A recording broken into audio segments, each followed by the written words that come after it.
விவசாய தாய்மார்களே, வியாபார பெருமக்களே, மகளிரை சேர்ந்த சகோதரிகளே, இளங்க பற்றாளர்களே, பத்திரிகையாளர் உடன்படிக்கை அத்தனை பேருக்கும் என்னுடைய முதற்கண் நன்றி கலந்த வணக்கம். இன்றைய தினம் அனைத்து இந்திய அண்ணா திராவிட முன்னேற்ற கழக ஆட்சி இருக்கின்ற பொழுது மதுரை மாநகராட்சி சிறப்பாக செயல்பட்டது. அதிமுக ஆட்சியில சிறந்த நிர்வாக திறமைக்க மாநகராட்சி இருந்தது. இன்றைக்கு மாநகராட்சியில மிகப்பெரிய ஊழல்.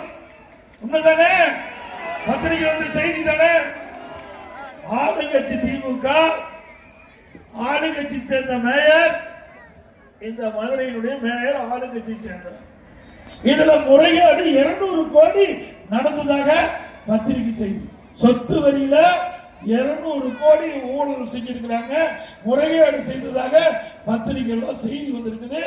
இந்த அரசாங்கமே விசாரிக்கப்பட்டிருக்கிறாங்க. இதுல மண்டல குழு தலைவர்கள் 5 பேர் ராஜினாமா செஞ்சுட்டாங்க. எதுக்கு ராஜினாமா செஞ்சாங்க? ஊழல் செய்ததால ராஜினாமா செஞ்சிருக்கிறாங்க. அது இல்லாத 2 பேர் மாநகராட்சியில வரி குழு தலைவர் ராஜினாமா செஞ்சிருக்கிறாரு. அதோட நகரமைப்பு குழு உறுப்பினர் தலைவர் ராஜினாமா செஞ்சிருக்கிறாங்க. அதோட 2 பேர் அதிகாரிகள் கைது செய்யப்பட்டிருக்கிறாங்க. அப்படின்னா மக்களிடத்திலிருந்த வாங்கின்ற வரிய ஏமாற்றிய அரசு திமுக அரசு.